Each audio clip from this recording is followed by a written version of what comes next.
everyone. I hope you had a great Thanksgiving. This week we are going to look at lessons 45 through 48. So let's get started. This week you're going to need your lessons manual, the student worksheets, the math card games manual with the game cards, the AL Abacus, and the dry erase board. This week your child is going to continue to learn subtraction strategies and practice their math facts. So go ahead and look at lesson 45. Take a look at the warm-up section. The first paragraph of the warm-up section is asking about strategies that you taught last week. Now, if your child doesn't remember the exact name, that's okay, as long as they understand the strategy and how it works and can describe it to you. For the problems in the second paragraph of the warm-up, you might want to write down a few of those problems or maybe all of those problems on a whiteboard or on a piece of paper. That way your child can maybe solve them a little easier. It will help them figure out what strategy to use and help them solve it. Once you finish that warm-up section, you're going to play the game called tens minus. Now this game is just like the go to the dump game, but your child will be thinking in terms of subtraction as opposed to addition. There is not a game or a blog for that specific game. However, since you played Go to the Dump previously, it's an easy game to pick up. Also, when you play this game, your child will be completing the first chart on worksheet 22. So when your child finds the correct subtraction pair, they're going to enter that solution on the chart. For example, if the child has a 3 and then they get a 7 to go with it, they're going to say out loud, 10 minus 3 equals 7, and then they're going to go to the chart and find the 10 minus 3, and then write the 7 in the correct location on that chart. The subtraction problems that you will be filling in for that particular chart are 10 minus 1 equals 9, 10 minus 2 equals 8, 10 minus 3 equals 7, 10 minus 4 equals 6, and so forth. So these are the problems that your child is going to solve and fill in the chart. Because you are going to be playing 3 different versions of this game for this lesson, you can make the game move more quickly by reducing the number of cards in the deck. You can also set a time limit for how long you're going to play that game. Once you have completed that section of the chart, or when you finish playing a round of that game, you will then play the game that's listed at the top of the second page of the lesson called the 11 minus game. Just as in the previous game, your child will complete the chart as they come up with the math facts while playing that card game. Make sure you have your child saying those math facts out loud as they're playing the game. The problems that will be solved when playing the 11's minus game are 11 minus 2 equals 9, 11 minus 3 equals 8, 11 minus 4 equals 7, 11 minus 5 equals 6, and so forth. Now there is not the equation 11 minus 1 listed on the chart, but make sure your child says that equation out loud when they come across it. After you complete that section on the chart or have completed the game, then you're going to play the next game listed on the second page, about halfway down, second page of the lesson, the 9 minus game. Again, this game is played exactly the same as the other 2 games that you've played, except your child is going to be subtracting from 9 as opposed to 10 and 11. Again, your child is going to fill in the chart as they come up with the math facts during the card game. Make sure, again, have your child say that problem out loud to help them learn their math facts better. The problems that will be solved in playing the 9's minus game is 9 minus 1 equals 9, 9 minus 2 equals 8, 9 minus 3 equals 7, and so forth. Now you're going to want to keep worksheet 22 handy as your child will complete it in lesson 46. There is not an additional math card game to play for this lesson. So once you complete the chart and the games, you can be done through the day after, of course, you complete the conclusion questions. Well, let's go ahead and turn to lesson 46. In the warm-up section, the second paragraph down, you are again going to ask for the strategies that you taught last week. Your child may not give you the exact name, and that's fine. As long as they have the right idea and they know how they work, then they're good to go. You will want to go ahead and say the correct strategy name for your child when discussing it, because that will help your child learn the terminology. For the third paragraph down, where it lists the specific problems, 21 minus 1, 38 minus 2, 55 minus 2, go ahead and write these problems down on a whiteboard or on a piece of paper if your child needs it to be. The goal of them is to have them apply the strategies that they learned last week, and then apply them to as they're solving these problems. Sometimes having your child see the problem will help them know which strategy to use and solve the problem a little easier. That fourth paragraph down, again, your child is going to be reviewing the months of the year. So you may want to spend a little bit more time learning the months of the year if your child is still struggling with those. Take a look at the section called Finding Differences Up to 5 on the Abacus. The first sentence will actually describe the term difference as a solution to a subtraction problem. The term difference will really help your child understand the strategy itself as it's being taught in this lesson. If you will look at the picture of the abacus towards the bottom of that first page, you will see where your child is going to put a 7 on that top wire and then a 4 on that bottom wire. And you're going to ask what the difference is between line 1 and line 2. And they're going to see that the line 1 has 3 more than line 2. And then they're going to say 7 minus 4 equals 3. 3 is the difference or the solution to a subtraction problem. Go ahead and look at the top of the second page of this lesson under the heading Finding Differences on an Imaginary Abacus. I know that sounds really funny, but really what we're trying to do is eventually pull our child off of needing to use the abacus to solve basic subtraction problems. And the first step to do that is to have your child look at the abacus but not actually move the beads. When I taught my kids, there were actually several different steps that I took them through to kind of pull them off of using the abacus. So the first step is I would actually let them use the abacus as normal. The second step is I would actually use the abacus. They could see the abacus, but they were not allowed to touch it. So if I were to say, take a look at this abacus, where's the 4 beads? Don't touch them. Look at the 4 beads. Okay, now take 1 away from that. How many do you have left? So let them see the abacus, but they're not allowed to actually move those beads. Now the third step is for them to use a visual abacus in their mind and then physically move the air beads. So they would picture the 4 on the abacus, and then they could scoot 1 bead over. So 4 minus 1, they would scoot 1 bead over.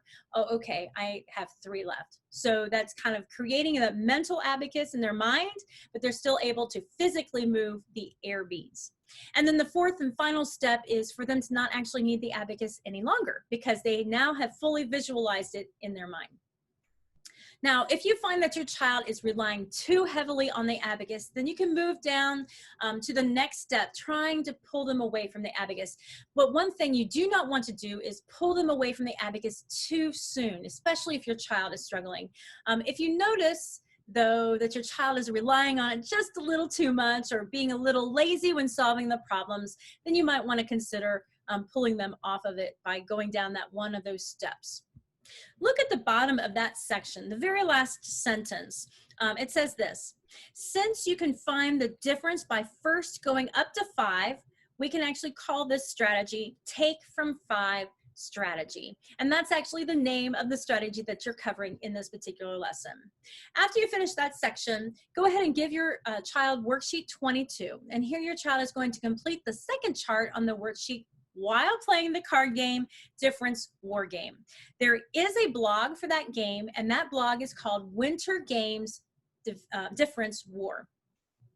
Now make sure that your child is saying the subtraction problems out loud as they're solving them during the card game. As I've mentioned before, as they're completing the chart and playing those games, make sure they're saying it out loud. It will really help them learn those subtraction math facts.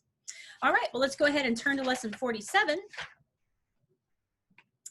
For the first problems of the warm-up, your child is going to use the abacus if they need it, and preferably using the imaginary abacus, where they're moving the air beads while looking at the abacus.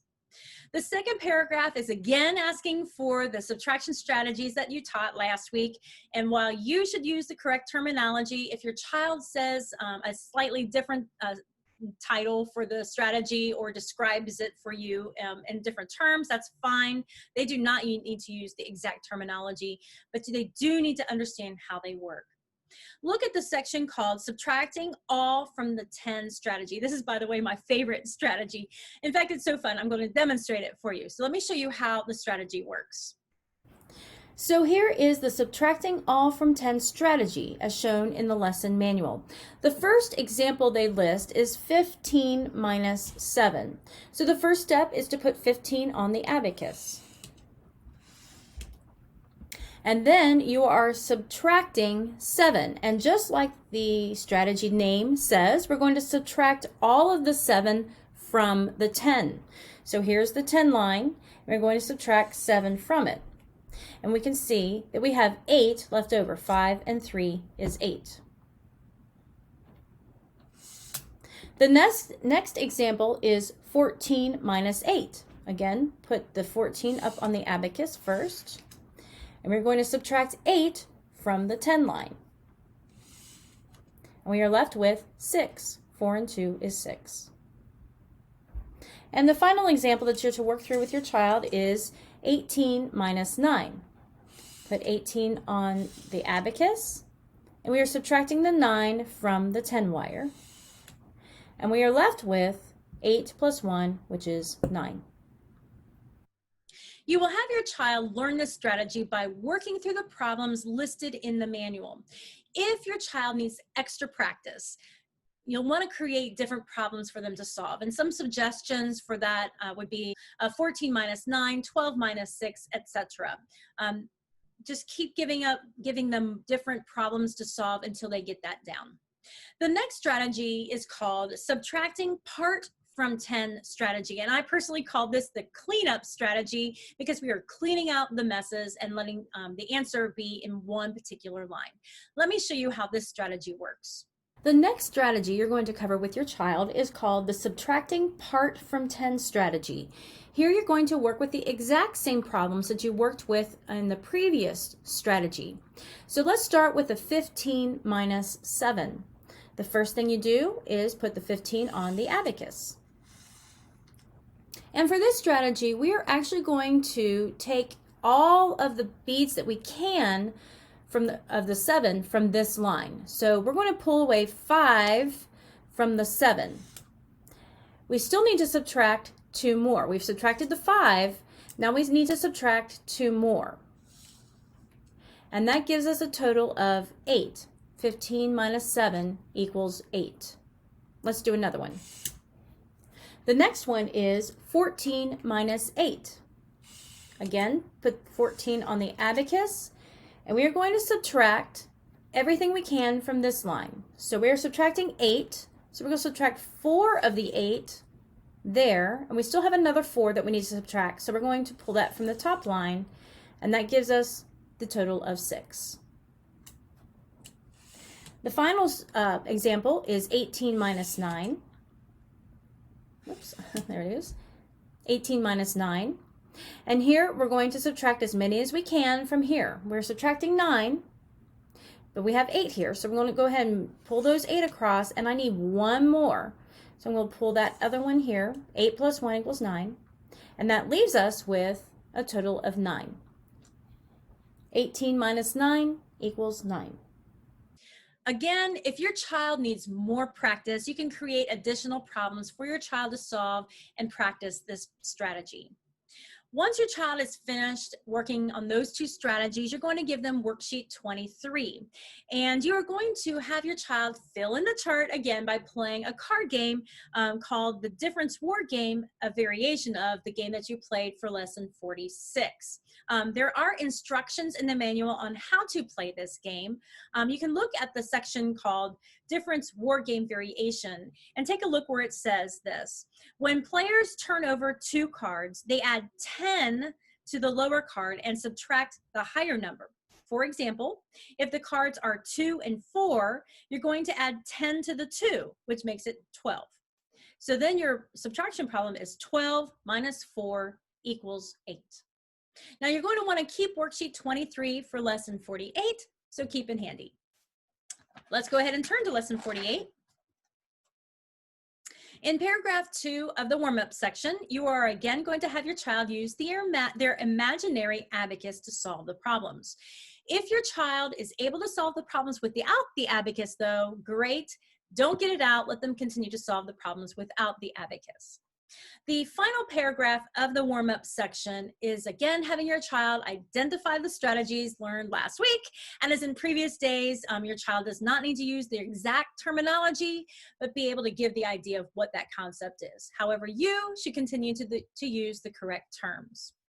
Once the warm-up has been completed, hand your child worksheet 23. Your child will start completing the bottom table of that worksheet during this lesson. However, your child will complete the table in lesson 49. So make sure you don't put it away. Make sure you keep it handy for next week. Your child is going to be completing the first 3 rows of this chart. Make sure that they say their problems out loud as they're filling in the chart. Now, if you prefer, you can ask them the same problem or ask them the problems out loud as they're filling in the chart, but in a different order. That way they're not filling in the chart based on the pattern, but an understanding of the actual math facts. The solution to the first 3 rows is shown on the top of the second page of the lesson. Right under that, on the top of the second page, there is a section called the term Subtrahend. And here your child is going to start to learn the terms of the different pieces of a subtraction problem. Let me walk you through that. So as we've learned earlier this week, if you have the problem 11 minus 3 equals 8, we've learned that the 8, our solution to a subtraction problem, is called the difference.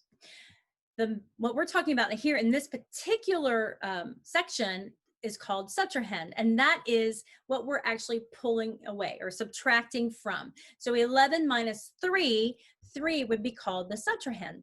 Now, if you are curious, the first number, or the 11, or the whole, if you're using a part whole circle, the whole amount is called the minuend. So you have the minuend minus the Subtrahend equals the difference. As you teach new terminology, have your child repeat the word after you, especially on the more difficult to pronounce words like Subtrahend. It will help them learn to pronounce the term correctly and help them learn what it means. Make sure that you spell out the word for them as well, and if they are able to, have them write out that word. If you have a struggling learner at home, though, that may not be an option for you. Don't have them write it out, but you still go ahead and write it out so they can see what it looks like. You actually have 2 games for this lesson. The first game is Subtraction Memory Game, and this game you played actually in lesson 43. For this game, though, you will use you will use 3 as the Subtrahend, or you will subtract 3 for this game. The second game that you will be playing for this lesson is called On the Number 10 Game, and we do have a blog for that game. It's called 2018 Summer Game Number 13, On the Number Game. That's it for the week.